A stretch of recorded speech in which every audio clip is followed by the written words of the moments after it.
Firstly, let's start from the beginning, as we do in every life. Why Stoicism for women? There's lots of male voices in this sphere. Why specifically for women? Well, let's have a look at the 4 phases which are seen to represent the development of the female experience. We've got 4 waves of feminism, metaphorical term used to describe distinct eras or feminist movements in the Western world. The first wave, legal and political equality. So this is often associated with the suffragettes from the mid-19th century to the mid-20th century, early 20th century, and their motto was deeds, not words. There was a faction of this movement who sought to incite change through political encouragement and discussion, but the suffragettes were known for their physical, that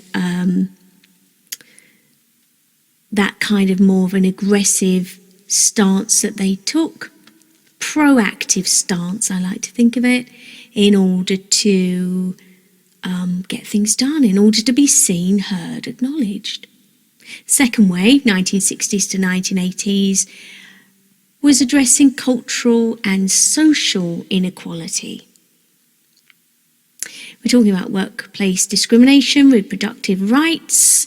The Abortion Act came along in 1968 and an Equal Pay Act of 1963. Obviously, there were legal loopholes, as there always are, but this is what happened during that phase. The third phase, 1990s to the 2000s, it continued to address these issues and emphasising individuality and challenging the gender norms. And then in the fourth wave, which began in 2010 and is leading right up to today, is characterised by the use of social media, the Me Too movement, greater focus on intersectionality. Intersectionality being the intersection between a person's sex, a person's culture, their race and so on. Obviously, all of these intersect to make the individual, to make up who you are, your identity. So an acknowledgement of that, to say, well, it's not just we want representing as women, but there are different elements within being a woman that need to be acknowledged too. So this wave of feminism is promoting inclusivity. We're looking beyond this single access approach to equality, and we're actively listening to and centering the voices of those with marginalised intersecting identities. What was all that about? Well, all that was about was a backdrop to the need for acknowledgement. Each of those feminist waves had the same recurring theme, which was the need to be acknowledged as women. And my argument is, in order to command respect and be heard, because we want to be acknowledged, okay, for our strengths, what we bring to the table, we need to embody that self-respect first. We should take account of all this history, of all the social developments, all the foundations that have been laid before us, that we've seen in the feminist sphere, with an understanding that it's our job to educate ourselves and build on those. Okay. So, of course, practice what we preach. Build on and move forward, both individually and collectively. So to go back to the purpose behind this, in this podcast we are combining the knowledge of literature, the achievements of the female literary masters, the Stoic philosophy that we use as tools to guide us, and we are incorporating that into our 21st century experience. So each of these feminist waves is acknowledging there's a need for us to be seen as women, acknowledged, appreciated, considered.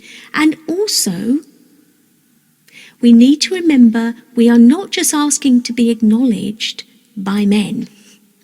We are asking to be acknowledged by each other. We are just asking for representation in a human sphere, right? We're asking to be taken seriously in our own right, whether that be men or women. Neither sex holds more relevance than another. We are just creating this space where we are acknowledging that empowerment is important, understanding is important, and we are in this space where we want to understand more about ourselves as women and build on those foundations that have been laid by women before us. So to go back to the theme today, the Stoic mother, as women, we have the ultimate power. We bring forth life into the world, or we have the potential to do so. We also nurture life that already exists in the world. We empower, ideally as Stoics, by setting example that others might follow. So this is the crux of these lives and this podcast. We are wishing to be taken seriously, seen, acknowledged, appreciated, considered. And we do that by empowering ourselves and taking ourselves seriously. That sounds ridiculous. Why would I not take myself seriously? But actually, many of us don't.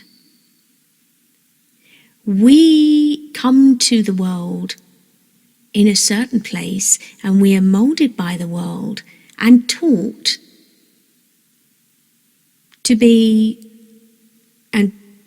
by default, ending up in another place entirely. So it is up to us to be aware of that. Use the tools and the lessons we're given, and then get back to exactly the plan we had for ourselves all along. And it's important for us to remember that just as every relationship we have is transactional to a degree, why would our relationship with ourselves not be transactional too? We have to put in to get out.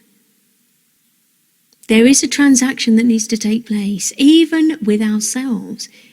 We have a duty to ourselves and our relationship. And that's actually really, when you acknowledge that, understand that, and feel that deeply, that is when you take the step to invest. And that's what this podcast is about. That's what these lives are about. Investing in your time, in yourself. Choosing to invest in yourself. Okay, so we've got these feminine waves. We've got these demands to be seen, heard, acknowledged. And we understand that they're coming from within, and they're demands we're putting upon ourselves. So if I come to you and I demand respect, if I demand to be heard, but I'm not respecting and hearing myself, then I'll be less inclined to get what I want. The question I have today is, I'm a mother of an 11-year-old boy and a 7-year-old girl. I don't work all the time and I find myself continually alone with them, but sometimes I struggle because they're so different to me. And this, brackets, motherhood, is so different to what I thought it would be. I want them to be more like me with my outlook, but I don't want to be this helicopter mum that monitors everything they do. But they're just different and I don't know why. How do I come to terms with this? So today we are looking at Mrs. March. And Mrs. March or Marmee, as she is known in Louisa May Alcott's Little Women series, was quite a good example of a stable, secure mother.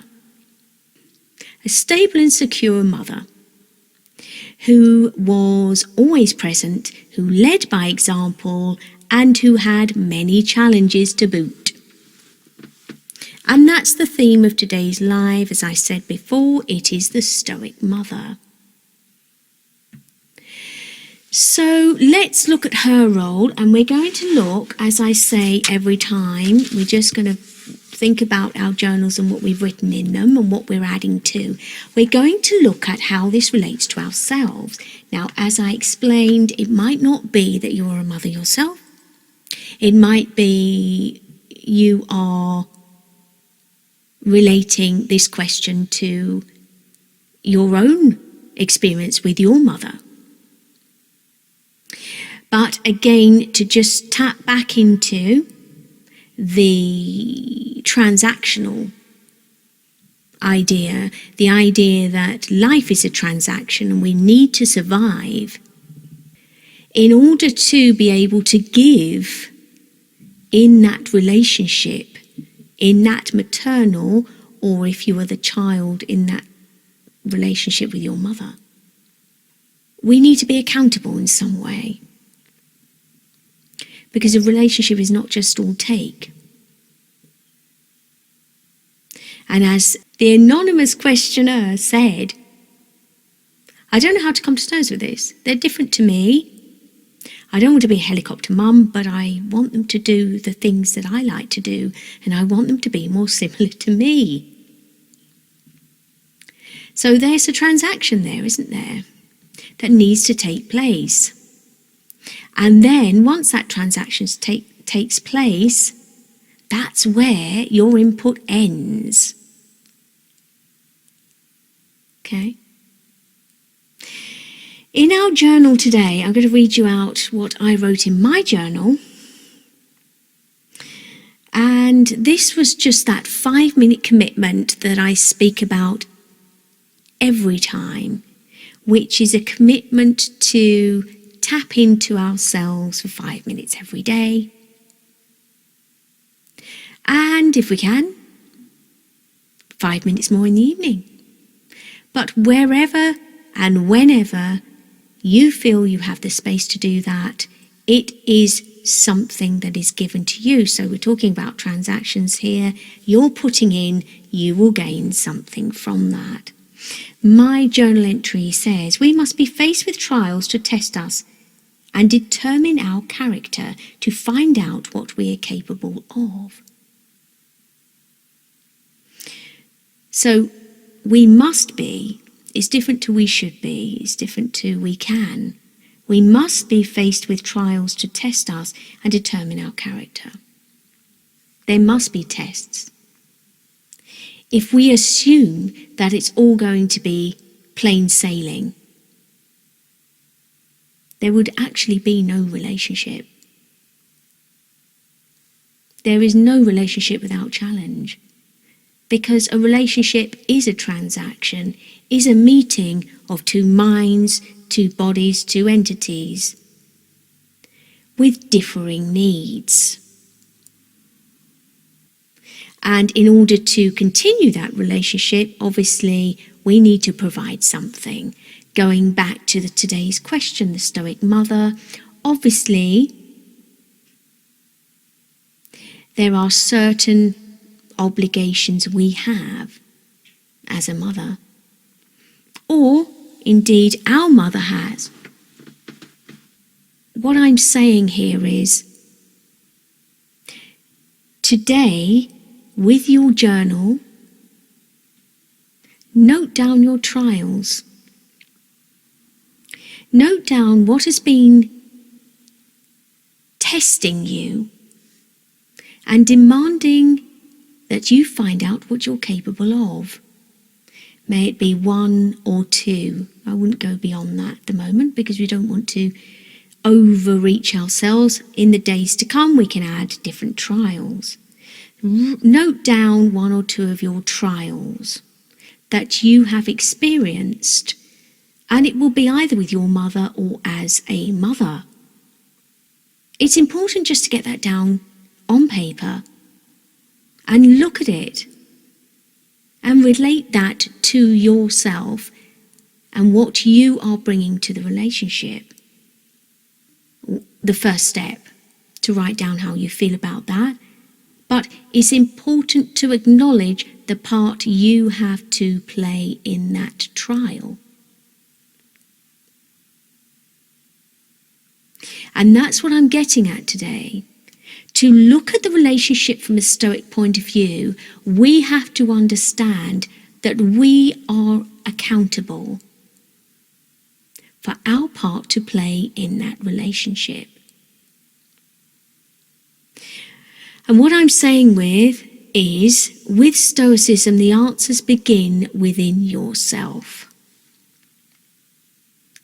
Okay, so to recap, if we're looking at a question that is challenging us, the first port of call is us.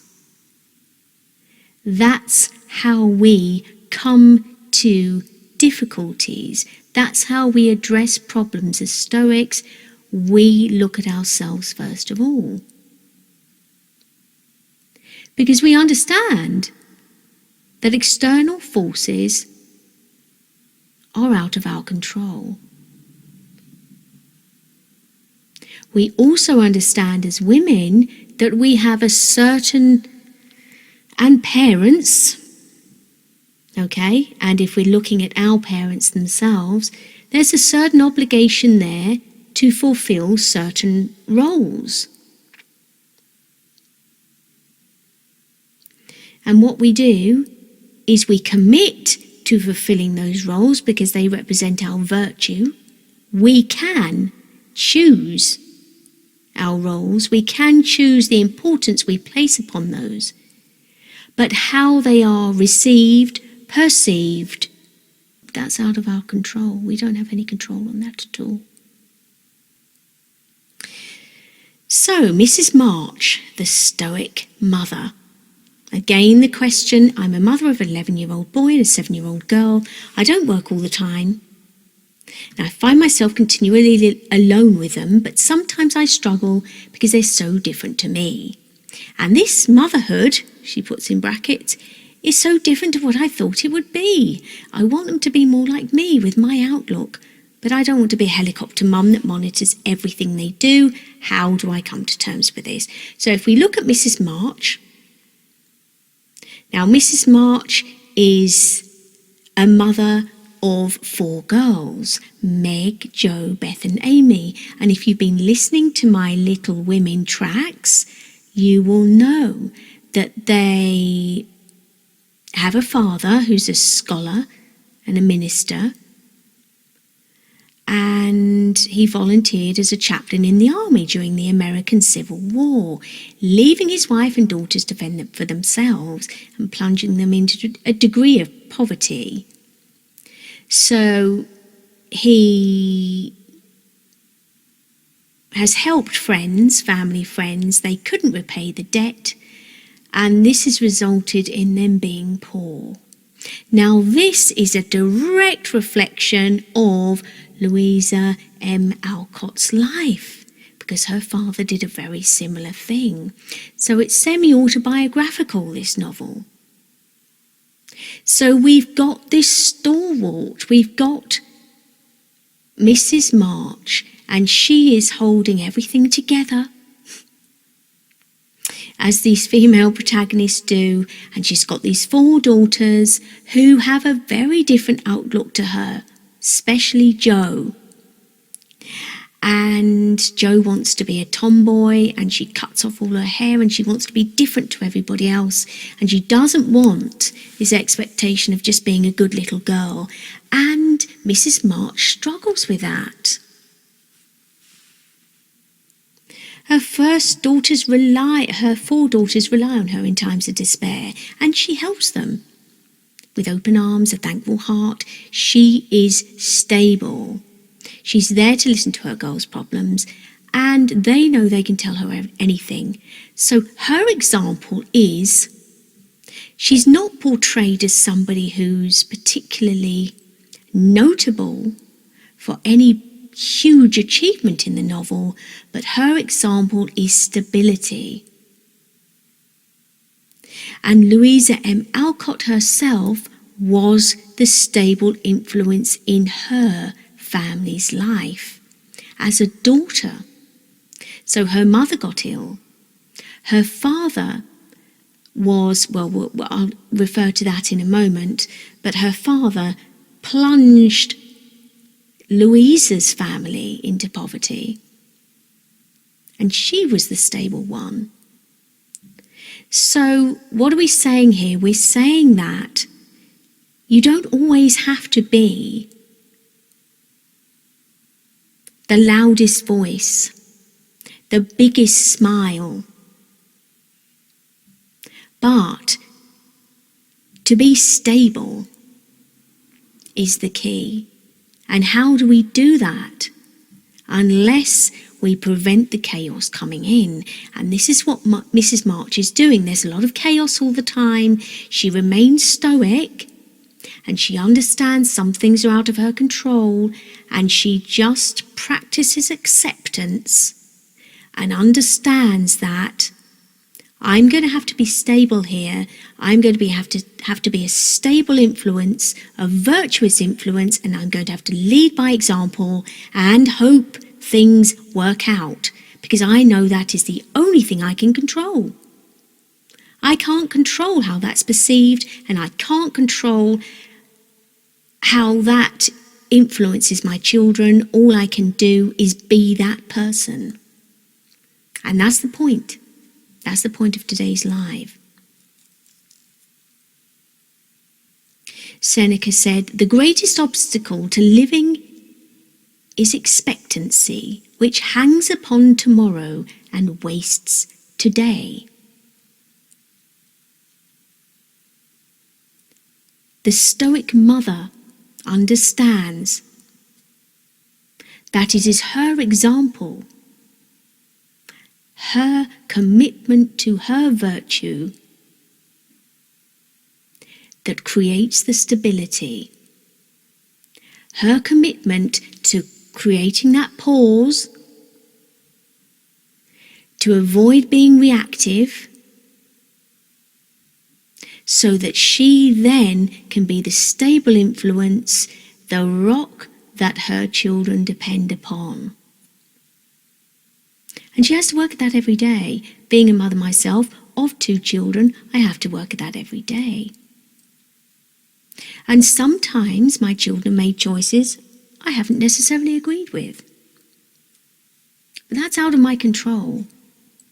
What is within my control is how I react to that and what I bring to the party. Mrs. March was written into a difficult predicament.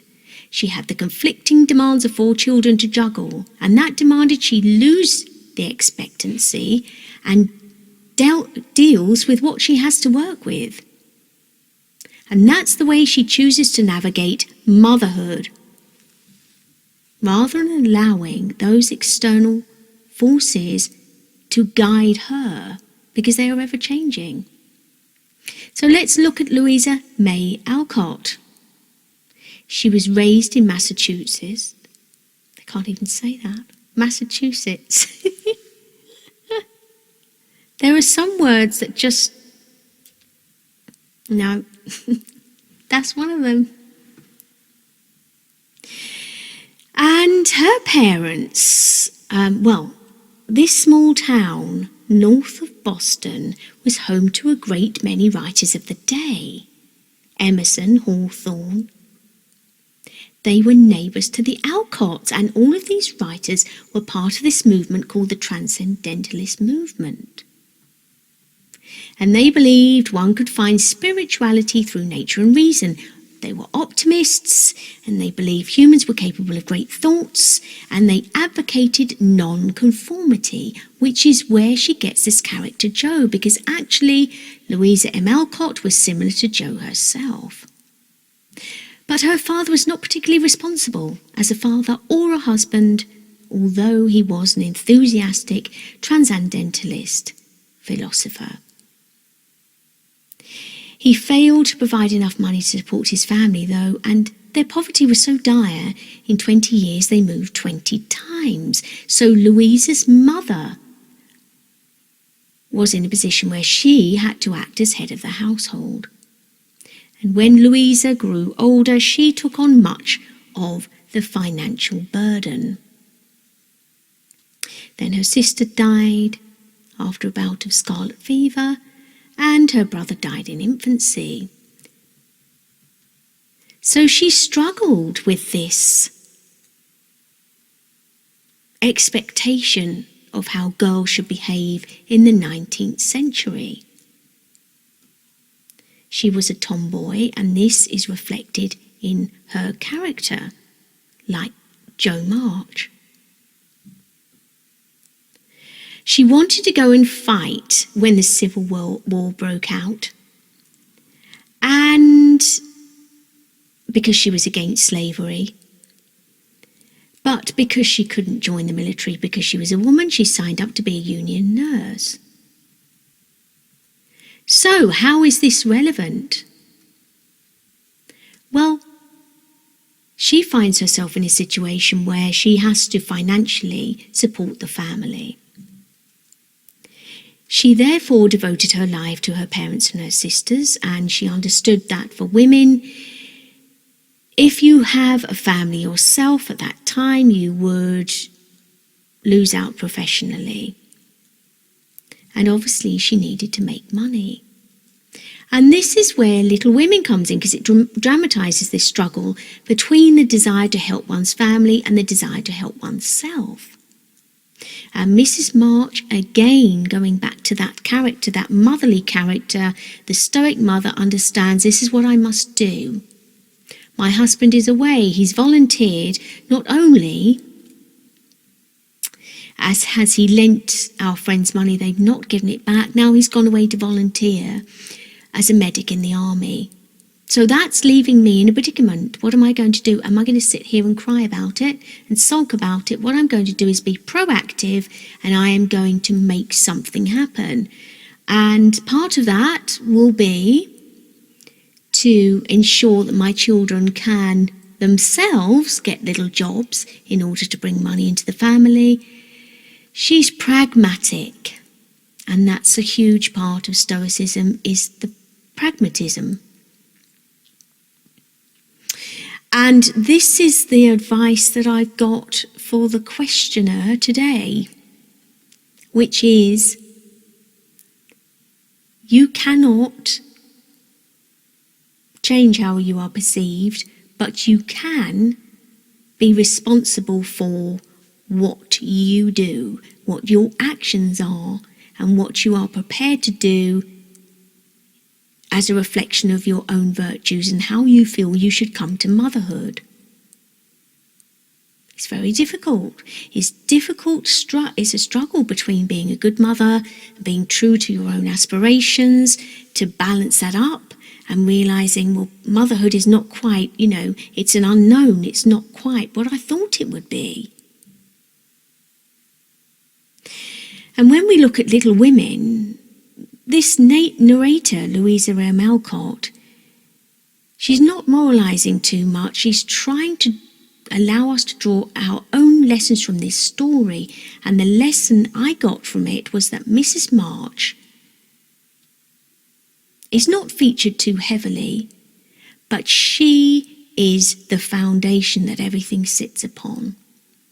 She's that quiet pragmatism that is allowing everything to grow. She is the healthy soil in which the seeds are planted.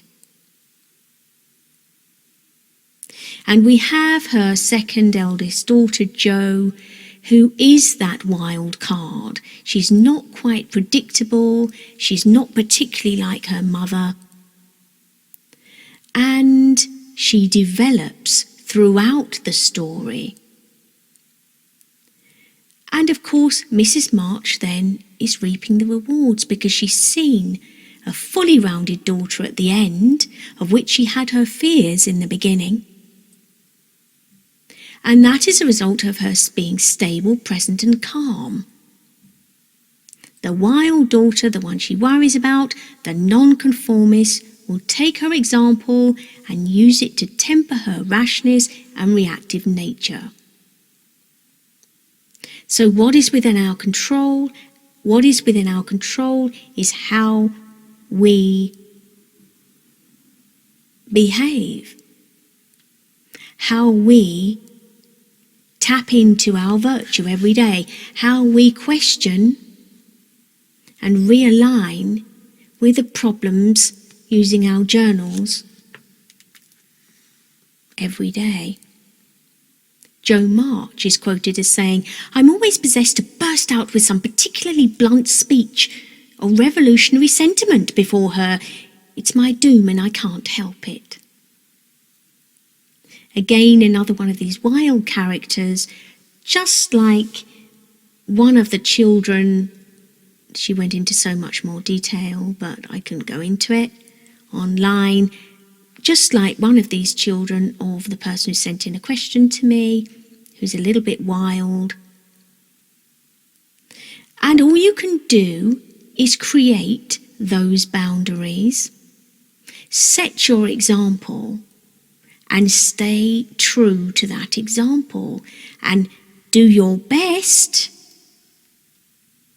not to be too reactive to that wild behaviour, and understand that it needs to be tempered and it needs to be guided, but beyond that, it's out of your control. The key is knowledge of who we are, holding ourselves accountable to our knowledge, and understanding that life is transactional and we must invest so that we can sow in order to reap. I think they are my messages of the day.